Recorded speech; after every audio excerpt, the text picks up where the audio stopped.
To read or not to read, that is the question. The answer is Slam Synopsis.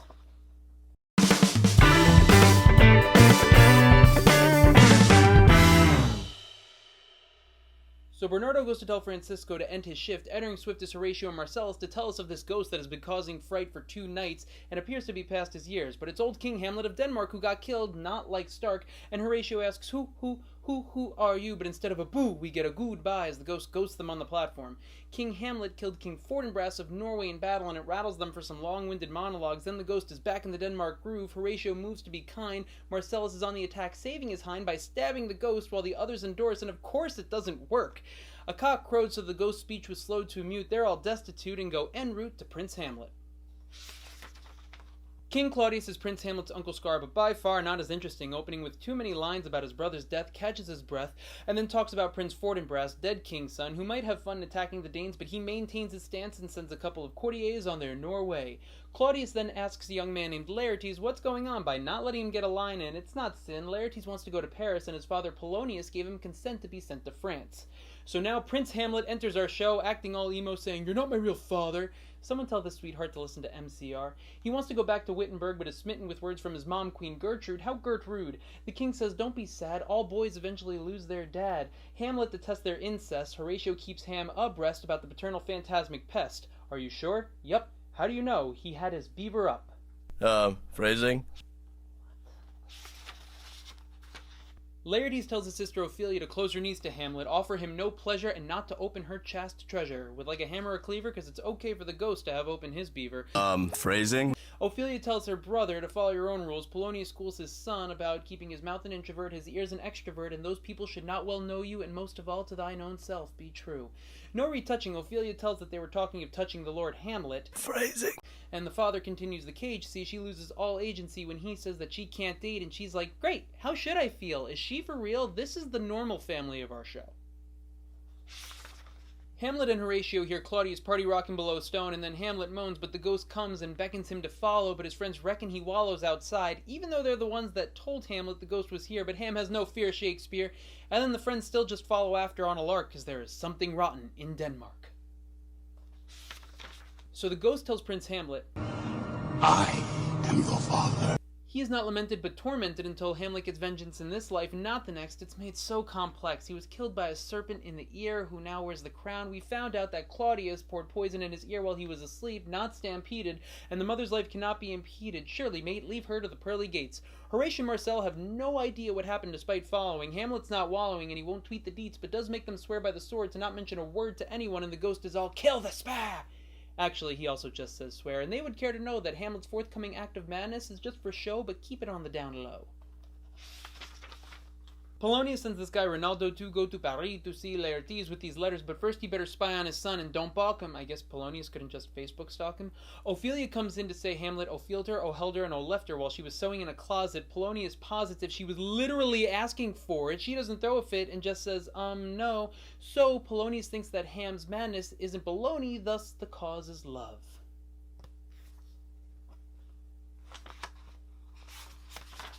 Time for the longest scene in the show, so buckle up and chuckle up. With Rosencrantz and Guildenstern are a couple of Ham's friends from classes, and these asses get hired by the crown to take him around town and figure out what's wrong, and they tell the gentle boys, go some of you, until they are through.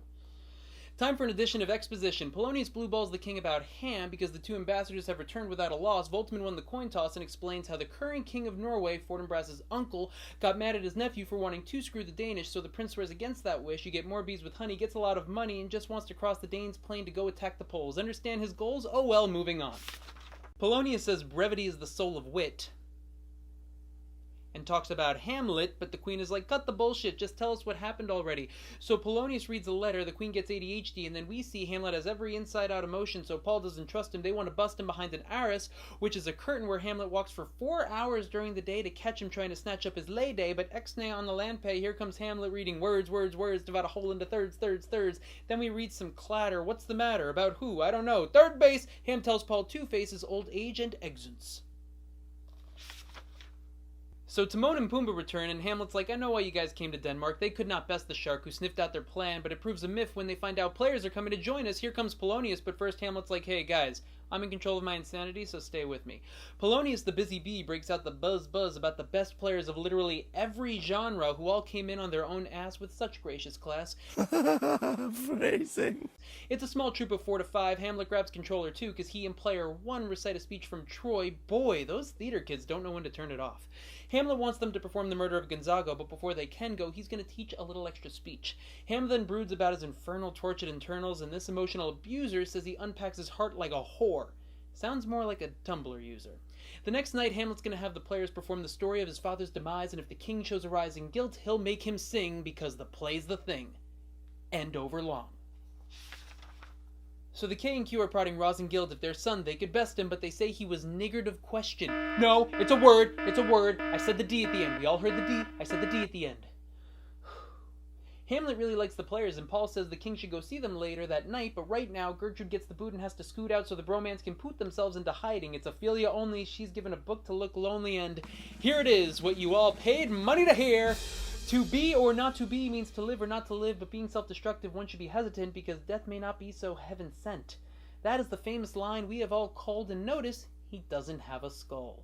Ophelia tells Hamlet she has to give him back his old stuff, and he's like, what stuff? And then flip-flops on love. She can't stop. He's not being funnery. He tells her to get thee to a nunnery 5 times, and women are at fault for their crimes of leading men on with their painted faces. This is just a series of disgraces for feminists. Ophelia's pissed, Ham dips, and out comes the king and Paul, but the king is unsure, but Paul is sold, so the king is going to send Hamlet to England to clear his head, but Paul is led to go hide again after the play, while Ham is talking to his mom to continue verifying. I think he just has a fetish for spying. So Hamlet is giving a pregame speech to his players saying, forget the groundlings, curse them to hell, even though a bunch of them made it on SNL. Polonius gives them 5 minutes to curtain Earl Hall, and then Horatio gets an order not too tall to watch the king to see if he freaks out, like how Hamlet does when the royalty arrives with some information. Polonius used to act. Then Hamlet starts to hack Ophelia with sex puns. What fun! Places, everyone, it's time for a dumb show, which is exactly that. The players playing a play perform a silent play of the play they're about to play. My question is, why are we watching players of our play watch players play a play within a play about the play within the play?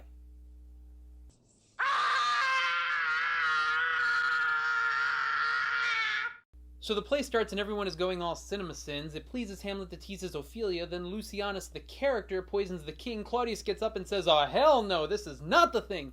Everyone leaves the hall, the play stops, not stalls, and Horatio and Hamlet are like, that settles it. So Hamlet wants to crank out some tunes, and soon Rosengild come to take Hamlet to their mother, but first let's smother in some sexual stimulation. The players play recorders, and the skilled Hamlet tries to loop by asking Gild to play the skin flute. Phrasing, boom! Polonius comes to take Hamlet to his mother for real, but Hamlet staggers for a final lyrical run to say that he will speak daggers, but use none.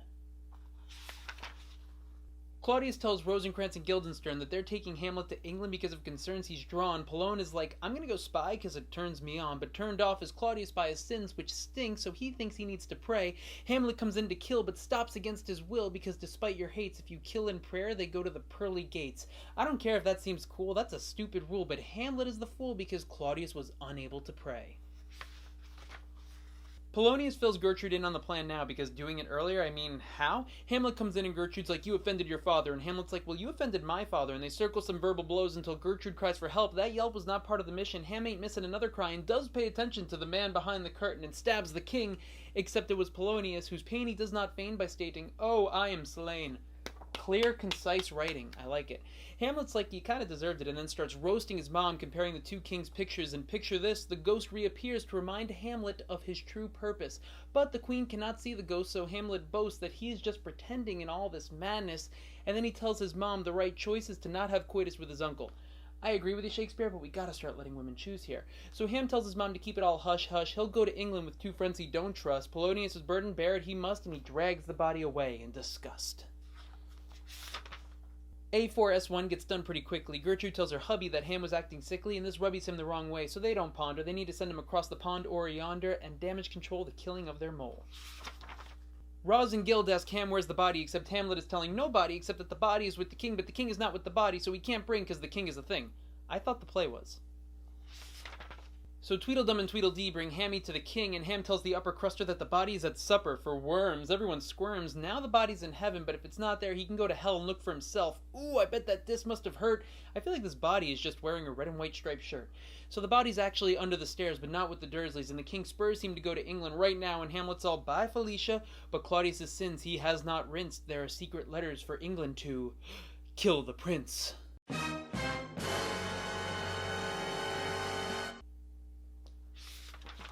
So remember Prince Fortinbras? Yeah, about him. His army is perched to puncture holes in the Poles' ranks, so he sends up a captain to say thanks and confirm their easy pass through Denmark, and by a spark of luck he runs into the boys. Fast forward and we learn that Norway is going to fight over a meaningless patch of land, and Hamlet sends his friends up ahead so this line hog can monologue about how people can fight for such stupid BS, but he can't handle the stress of killing the king because of prayer, so he declares that he's no longer a buddy, and thus his thoughts will be bloody. Props if you get that joke. Queen G, Horatio, and some random gentlemen are chatting about Ophelia when she comes in singing nonsense. Now dense in the head, she goes to bed. Claudius feels it's because of her papa's demise and realizes that the people are getting antsy. Laertes has returned from France. He and a mob dance up as they praise him as their king, and he flings himself into the room asking what happened, and more than a chide, Claudius just says, "Your dad died." That's it? Oh, okay. Ophelia returns singing more Gangnam Style, while Claudius is impressed with Laertes' quest for vengeance, but says he can't end this right away. Where the offense is, let the great axe fall. I wish they thought like that at the wall. And why stall? Just say it was Hamlet. Still in Act 4, Horatio talks to a one-line servant about a two-line sailor who brings a letter from the SS Deus Ex Machina.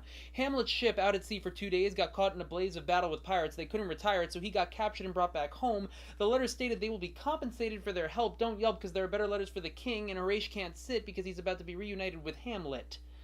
You know, to be honest, I kind of just want to see that pirate battle. Still in Act 4, Claudius tells us and Laertes that he can't bury his dad proper because Hamlet and Polonius are adored by the paupers. A messenger brings a letter to let Laertes learn that Hamlet is back and hammier than ever. Laertes is about to blow his top, but Claudius tells Laertes later, please. I know a guy in Normandy who loves how you swing a sword, so they'll move towards Hamlet by placing a bet. They're going to give Laertes a sharpened foil, then Laertes will anoint it with poison oil, but in case Hamlet has skill, the king will fill a wine with poison. When Gertrude comes in to break their poison, she announces with a frown that Ophelia drowned herself while singing, likely flinging herself into the water. Her heavy clothes pulled her in, so I lack compassion because you women love your fall fashion, and rash in thought is Laertes, who leaves loathing everyone. We are finally in Act 5, and if you're still alive, Willie thought it would be a good idea to add some comic relief. Good grief. We have two clowns or gravediggers, and they think of a bigger picture, i.e. can Ophelia be buried Christian if she offed herself? And answer they fiddle, and then we have a riddle. TLDR, Clown 2 guessed gallows maker, but the answer is actually grave maker. There you go. Clown 1 starts to sing, slinging skulls up, and Hamlet again goes all emo, but instead of listening to the Black Parade, he says, hey, and starts to banter with the clown. Good lord, shut this shit down. Alas, he encounters the skull of the old jester Yorick, he knew thee well, and also tells that his lips he oft kissed. Ha! Gay! That's kind of what I'm getting from this, yeah. Then, instead of singing a ballad, Hamlet mourns over great salads. You get it? 'Cause, like, great and screw it, it's a long show, alright? So, Ophelia's funeral comes in, and the priest says that her death is profane. Laertes says, that's insane, and then jumps in her grave. No, this knave is not brave. Now Hamlet realizes what happened to Ophelia, so he trumps him and jumps in too. They have to be separated. My attention is faded. Hamlet storms off. I just may take off, but I gotta stay for the standoff. It better have a good payoff. Folks, we are almost there, but first you should care to know that Hamlet switched the letters meant for England to kill him, to kill Rosencrantz and Guildenstern. Overseas burn! He starts to feel for Laertes, but then we meet Osric, more comic relief, who's just a thief of our time by kissing Hamlet's behind, but then switches his praise to Laertes. Good lord, please, can we just hurry this up? The king made a wager that in 12 rounds, Hamlet won't lose by 3 in a bout, with some other stakes I just don't care about. I hope this is worth the tout. A lord comes in to get Hamlet almost immediately after Osric left, but now it's time for the deft Laertes and the wild card Hamlet to touch gloves. Hamlet says he didn't kill Polonius out of insanity, and Laertes says there's no vanity, but we still gotta clash, but before they thrash, there is a proviso, so just know that if Hamlet gets hits 1 or 2 or is through after round 3, the king will drink and plink in a union so Hamlet can have a reunion with his father. This play has the dumbest rules, but for now, it's time to... Hamlet gets the first strike but refuses the spiked drink. In round 2, he gets another strike, and this time he takes the spike. Psych! Gertrude drinks the poison chalice filled with malice, but she's not yet dead, so we return to the duel. After a draw, Laertes is cool. Fueled by anger, he loses his cool and gets a sucker slash in on Hamlet, who retaliates in this duel of the fates by taking Laertes' saber and saying, "Suck on Laertes' nuts." Ha! Got him! But our stakes get steeper. Gertrude goes with the Grim Reaper. Laertes says they all gonna die, so Hamlet stabs the king and makes him chug without a parting hug. Laertes confides to Hamlet that it's not his fault. Yeah, no shit. So he goes, then Hamlet tells Horatio, "Don't kill yourself, we need someone to finish this play and replay my story, hopefully more gory in words he can mince, but before we say goodnight, sweet prince, Fortinbras is here, probably to cause war, and what's more, Hamlet makes Fortinbras the new king and then is gone to the great beyond." They dead, like so dead, like OMG dead. My mother and brother are dead. Fortinbras enters with 2 English ambassadors to put one lingering question to bed. Rosencrantz and Guildenstern are dead. Hashtag prequel. Horatio says he's going to explain everything. Don't worry, you don't have to hear it. This last image, you better sear it. As 4 captains carry off Hamlet and go bid the soldiers shoot, they scoot off to a death march. God, I am parched and want to punch whoever said this play is a great thing, because it is barely like The Lion King.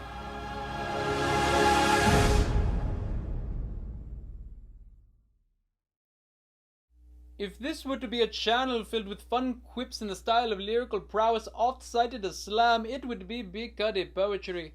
Did thou delight in my musings? Does this course of action seem less coarse since I retold the action? Shall I slam thee to a summer's day, or perhaps something else in future amusement? Scribe your commentary beneath my toes, but for now I bid you adieu, until my next prose. God!